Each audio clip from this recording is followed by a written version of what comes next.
함께 하나님의 말씀 보겠습니다. 열왕기하 17장 24절에서 41절까지 말씀입니다.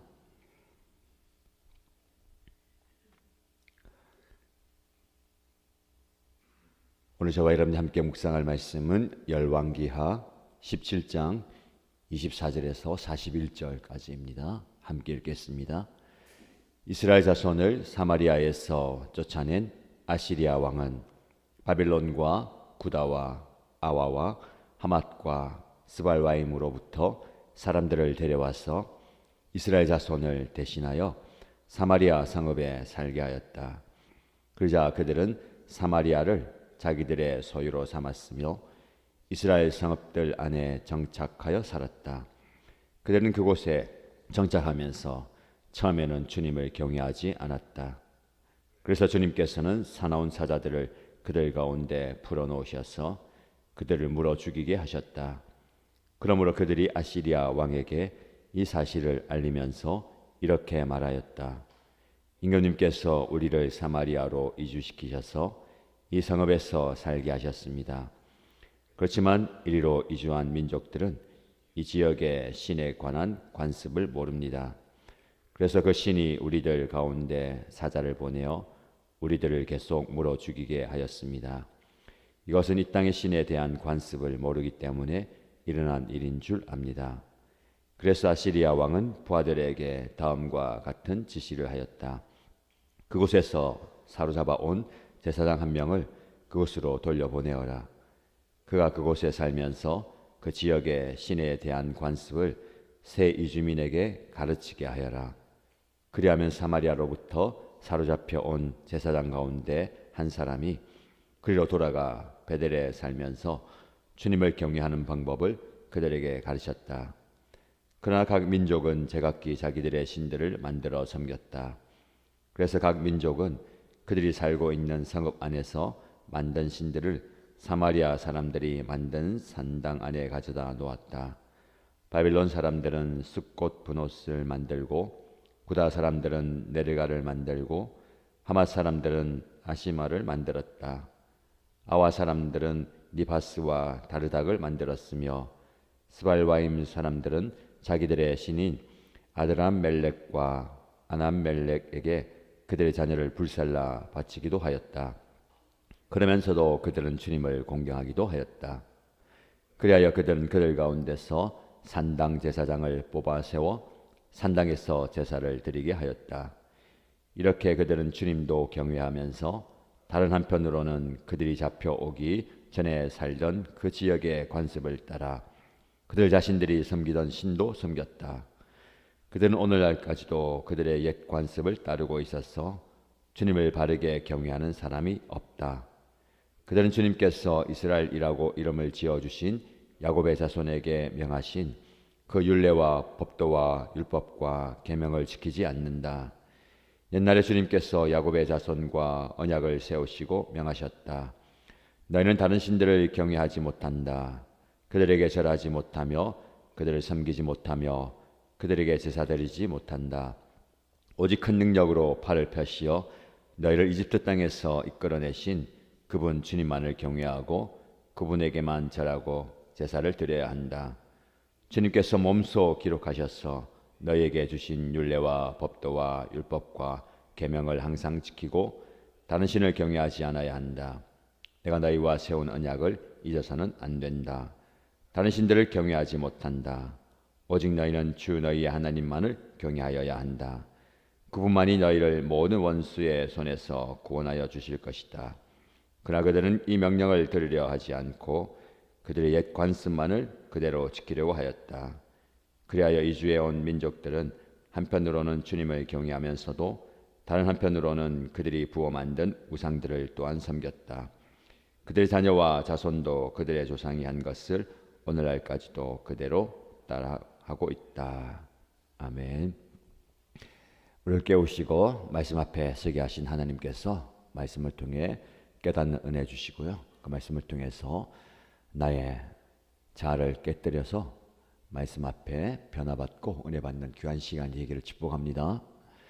오늘 본문의 말씀에 이스라엘이 아시리아에 의해서 정복을 당하고 이제 아시리아의 이주 정책에 의해서 이스라엘에 살던 사람들은 아시리아로 잡혀가고 아시리아의 다른 지역에 있던 사람들이 이스라엘로 이주하게 됩니다. 아시리아의 정책은 한 나라를 정복하며 처음에는 자치권을 주고 또 조공을 받고 하다가 자꾸 반역을 일으키면 그 왕을 폐위시키고 완전히 섞어 버립니다. 민족들이 한 마음을 한 행동을 하지 못하도록 섞어 버리죠. 그래서 이스라엘도 반역하는 그 씨를 없애버리기 위해서 거기 있던 사람들을 다른 나라로 끌고 가고 이주시키고 다른 민족을 이곳에 섞어 버립니다. 오늘 본문의 말씀 보면 여러 민족들이 이곳으로 오게 되죠. 24절 말씀 보면 그들이 이스라엘 자손을 대신하여 사마리아 성읍에 살게 하였다. 토착민들은 다른 곳에 보내버리고 새로운 사람들을 이곳에 데려다 놓습니다. 새롭게 정착하고 적응하고 살아야 되지요. 어쩌면 이스라엘 백성들은 이 땅을 지켜야 하는 사명이 있습니다. 하나님께서 이 땅을 그들에게 주셨죠. 어렵게 힘겹게 영적 싸움을 통해서 쟁취하고 하나님께 받은 땅입니다. 단지 땅이 우리가 생각하는 재산 그것 이상입니다. 영적인 유산이고 기업이죠. 근데 그것을 잃어버리는 겁니다. 이스라엘을 대신한다. 하나님의 백성을 대신할 수가 없죠. 하나님이 선택하였고 하나님께서 거룩하다 그리고 하나님의 백성 삼아 주셨는데 죄의 결과로 하나님을 향한 반역의 결과로 하나님께서 이 모든 것들을 다시 새롭게 갱신합니다. 그래서 새롭게 이사 온 정착민들이 정착하고 살아요. 당연히 그들은 하나님을 알지 못합니다. 처음에는 주님을 경외하지 않았다. 자기들의 신을 섬기고 자기들이 찾던 신을 찾고 있습니다. 그래서 하나님께서 사나운 사자들을 그 땅에 보내어서 정착민들을 물어 죽게 하십니다. 왜 그렇게 하실까요? 하나님의 땅을 더럽히는 것을 용납하지 않으십니다. 하나님의 땅을 이방인들이 우상숭배하는 자들이 우상숭배하는 모습을 하나님이 기뻐하지 않으셨죠. 이 사실이 아시리아 왕에게 전달됩니다. 도저히 살 수가 없습니다. 조치를 취해 주시기 바랍니다.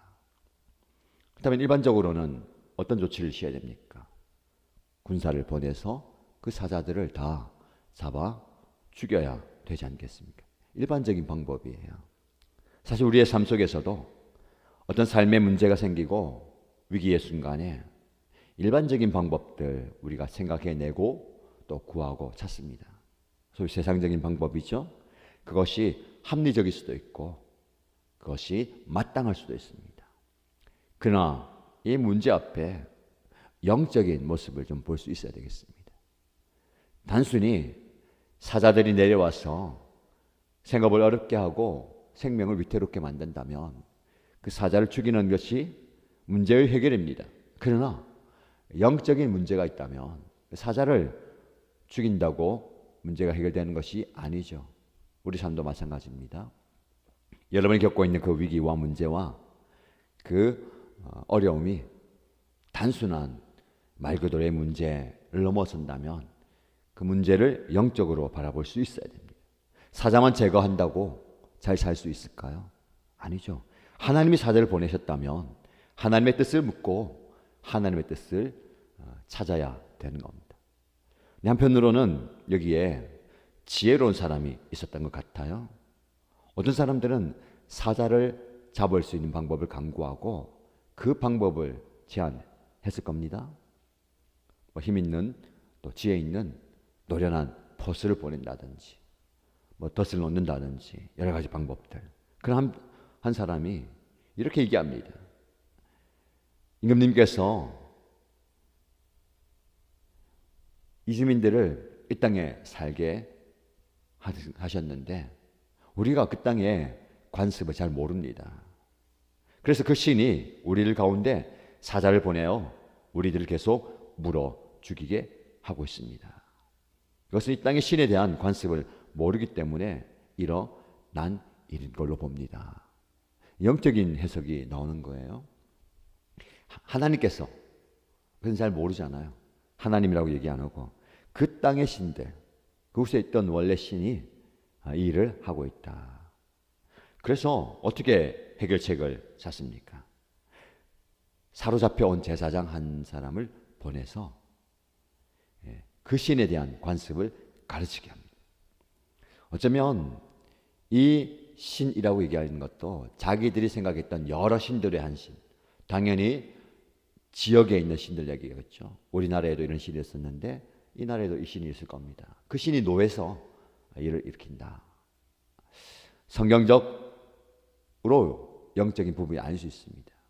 사실은 인간은 영적 존재잖아요. 하나님을 믿지 않아도 신을 찾습니다. 영적 세계를 인정하는 거잖아요.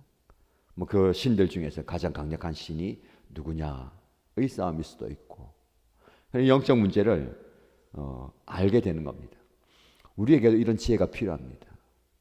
일반적인 문제가 아니고 세상적인 문제에 넘어선 영적인 문제임을 깨닫고 영적 문제는 영적으로 해결해야 되는 것이죠. 기도가 답이다. 기도하면 다 되느냐? 물론 우리의 노력과 누군가의 도움도 필요하고 시간의 흐름도 필요하고 상황의 역전도 필요합니다. 그 중심에 기도가 있어야 되는 이유가 무엇입니까? 하나님께서 행하시는 일들을 인정하고 하나님께 도움을 구하고 내가 하나님 앞에 철저히 낮아지는 과정입니다. 영적인 문제를 영적으로 풀어가는 지혜가 필요합니다. 그래서 제사장 한 사람을 보내죠. 이렇게 이야기합니다. 27절과 28절 말씀 보면 제사장 한 명을 돌려보내주어서 그곳에서 그들과 함께 살면서 그 지역의 신에 대한 관습을 새 이주민에게 어떻게 하라고요? 가르치게 하여라. 그래서 이 제사장이 돌아가서 그 사람들에게 주님을 경외하는 방법을 가르칩니다. 그들은 일반적인 영적인 해결책을 찾아봤을 수도 있어요. 예전처럼 여느 신을 섬기듯이 이 신도 한번 섬겨야 되겠다. 그래서 제사장은 영적인 가르침을 통해서 하나님을 경외하는 방법을 가르칩니다. 가르침의 중요성이 여기에 있습니다. 여러분, 모르면 그대로 두면 안 돼요. 모른다고 능사는 아닙니다. 모르면 가르쳐야 됩니다. 모르면 알게 해서 안 하면 하게 해야 됩니다. 여러분들이 몰랐다라는 핑계를 대면 안 됩니다. 모르는 것도 죄가 될 수 있어요. 몰라서 그랬습니다. 그러면 모르면 알고자 하는 열망이 있어야 되고 깨닫는 지혜가 필요합니다. 오늘 시간이 몰랐던 부분을 깨닫는 시간이에요. 말씀 앞에 설 때마다 전에는 몰랐는데 이제 깨닫게 됩니다. 그리고 나의 무지를 깨뜨리고 나의 교만을 깨뜨리고 하나님 앞에 서는 겁니다. 교회 공동체의 중요한 모토가 인 것 같아요. 모르면 알게 하고 안 하면 하게 하는 것. 제사장의 가르침을 받아서 그들이 하나님을 경외하는 방법을 깨닫고 하나님을 섬기기 시작합니다. 그래서 하나님께서 은혜를 주시죠. 그러나 문제가 있습니다. 왜냐하면 오랜 관습으로 여러 신들을 섬겨왔기 때문에 이 하나님도 자신들이 섬겨왔던 그 신의 한 종류로 취급하기 시작하는 겁니다.